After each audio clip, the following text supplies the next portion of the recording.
안녕하세요, 달둥파파입니다. 예전에 영상에서 제가 결혼 때 모은 자금이 2억 좀 넘었다고 말씀드린 적이 있는데, 오늘은 어떻게 제가 예금 적금으로만 2억을 모을 수 있었는지 경험을 나누려고 합니다. 참고로 저의 첫 월급은 130만원이었고 일한 지 14년이 지난 지금도 300만원 조금 넘는 월급을 수령하고 있기 때문에 저는 절대 전문직이나 고소득자가 아닙니다. 그리고 2억이라는 돈이 누구에게는 별거 아니지만 누구에게는, 저 같은 사람에게는 큰 돈일 수 있기 때문에 1, 2억이 간절하신 분께 적은 월급으로 돈을 모을 수 있는 방법을 말씀드리고자 합니다. 끝까지 봐주시면 큰 도움이 될 것 같아요. 저는 대학을 졸업하자마자 20대 중반부터 일을 시작하고 월급을 받았습니다. 2010년 첫 월급이 130만원이었던 것으로 기억을 해요. 3년 동안 월급이 거의 제자리였고요. 그래서 3년 동안 월 100만원씩은 무조건 적금에 넣었습니다. 당시 땡땡 저축은행 같은 제2금융권에서 적금 통장을 만들었고 1년 단위로 1200만원을 모으고 3년이 지나니까 원금이 3600만원이 되었고요. 이자는 한 100만원 정도 받을 수 있었던 것 같아요. 그리고 적금 통장 이외에 여분의 자유 입출금 통장을 만들어 놓았습니다. 이게 좀 중요한 것 같아요. 매월 제가 정한 용돈에서 금액이 남으면 여분 통장에 조금씩 모았습니다. 예를 들어서 130만원에 100만원은 적금을 넣고 30만원으로 한 달 용돈을 살다가 20만원만 만약에 사용했다면 남은 10만원을 여분 통장에 모았습니다. 이런 식으로 계속 모으면서 명절이나 성과급 등 보너스가 나올 때 1년에 두세 번 있었는데요. 그런 경우에는 보너스가 100만원이라면 2, 30만원만 갖고 싶은 것, 먹고 싶은 것을 사용하고 남은 7, 80만원은 여분 통장에 또 모았습니다. 그렇게 한 3년이 지나니까 적금 통장에 그리고 여분 통장을 합하니까 4천만원이 넘는 돈을 모을 수 있었습니다. 3년이 지난 시점인 이때부터 이 4천만원 통장은 1년 정기예금으로 돌렸어요. 예금이자가 적금이자보다 세기 때문에 1년이 지나면 이자로만 100만원 이상은 얻을 수 있었습니다.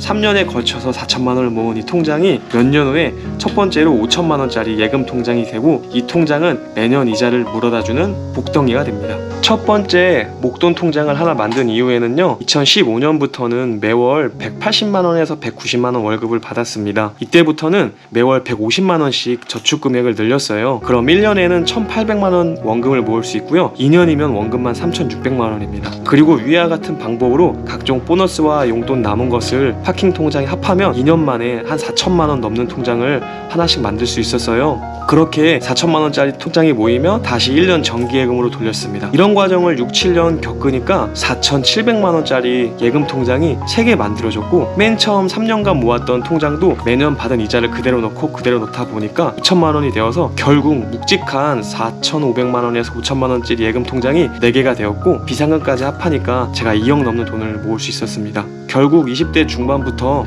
30대 중반까지 100만원대부터 시작한 적은 월급으로 10년 동안 2억이라는 목돈을 만들 수 있었는데요. 그 비결을 간략하게 말씀드리자면 첫 번째로는 매월 급여의 80%에 해당하는 금액을 저금으로 넣었던 것 같아요. 그리고 두 번째는 보너스와 용돈은 아껴서 여분, 자유입출금 통장, 지금 말하는 파킹 통장에 그때그때 넣는 것, 이 투 트랙을 돌리는 것입니다. 그리고 나서 목돈이 생기면 예금을 넣고 이것을 무한반복 하다 보면 돈이 점점 쌓이고 스노우볼이 굴려지게 됩니다. 목돈 통장이 하나 만들어지면 이 통장이 매년 예금이자만 100만원 이상은 줘요. 그러면 아까 말씀드린 보너스를 받았을 때 그 보너스로 사고 싶은 것을 사는 게 아니라 이자를 받는 것으로 사고 보너스는 그대로 저금할 수 있는 선순환 마법이 펼쳐집니다.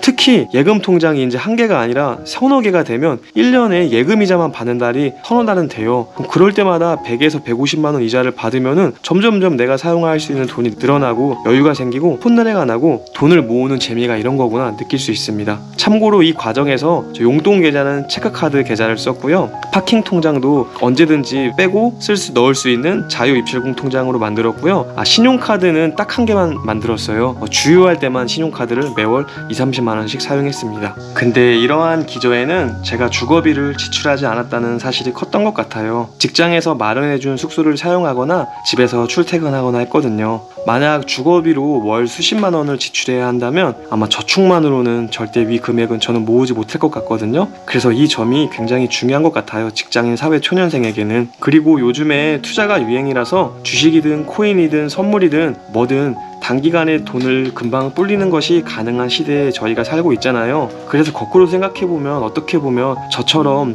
오랜 시간에 걸쳐서 조금씩 저금을 해서 돈을 모으는 것이 가장 느리고 미련하고 무식한 방법일 수 있어요. 다만 빨리 돈을 불리는 방법은 그만큼 위험도 크겠죠. 내 원금을 깎아먹을 수 있잖아요. 그래서 저같이 리스크가 두려우신 분들은 오랜 시간이 걸리더라도 착실하게 사회 초년생부터 시작해서 저축으로 돈을 모은다면 수년이 흘렀을 때 내가 결혼을 하고자 할 때 돈을 모을 수 있는 그런 마법이 펼쳐진다는 말씀을 이번 영상으로 전해드리고 싶었어요. 또한 저처럼 80%씩 저축을 하는 것이 꼭 옳다는 보장이 없어요. 필요하면 돈을 사용하고 돈을 지출하는 게 좋습니다. 하지만 저 같은 경우에는 100만 원을 저금하고 20만 원으로 생활하고 제가 즐겨도 충분했거든요. 그러니까 여러분들도 각자 기준에 맞춰서 소득을 하시고 저금을 하시면 좋을 것 같아요. 예나 지금이나 돈 모으기가 어려운 건 똑같아요. 그러니까 여러분들도 노력하시면 돈을 모을 수 있다는 저는 그 말씀을 드리고 싶었던 거예요. 쉽다는 게 아니라 어떻게든 하면은 된다는 말씀을 드리고 싶었습니다. 영상 마치겠습니다. 감사합니다.